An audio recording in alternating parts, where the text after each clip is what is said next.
চট্টগ্রাম মহানগর পুরাতন গাড়ি ব্যবসায়ী বহুমুখী সমবায় সমিতি আমাদের ৮ দফা দাবিতে মানববন্ধন।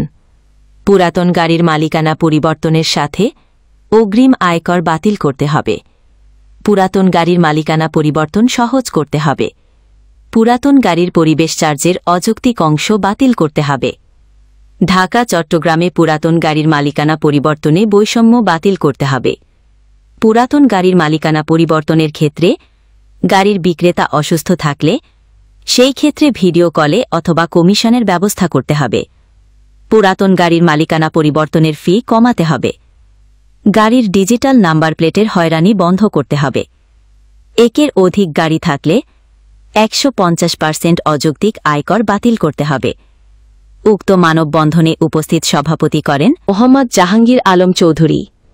উপস্থিত সদস্যগণ মোহাম্মদ আলী, মোহাম্মদ আমানত উল্লাহ, মোহাম্মদ শহীদুল ইসলাম, মোহাম্মদ এরশাদুল করিম, মোহাম্মদ মনির হোসেন, মোহাম্মদ সাইফুল ইসলাম রাজু, মোহাম্মদ জসিম, মোহাম্মদ শাহাদাত হোসেন জনি, মোহাম্মদ হাশেম, মেহভিজ আলম শাওন, মোহাম্মদ আলমগীর হোসেন, শিবু দাস, মোহাম্মদ ইলিয়াস, মোহাম্মদ ইয়াসিন, মোহাম্মদ ঈশা খান, মোহাম্মদ ইমরান।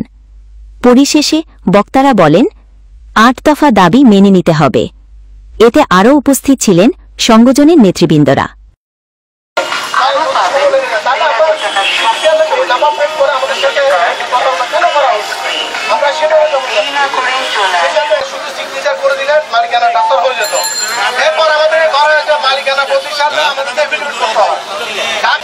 কেন হবে আমি এটা জবাব চাই। আমরা সবাই এটা জবাব চাই। মালিকানা নিয়ে আমরা খুবই বিপদে আছি সবাই।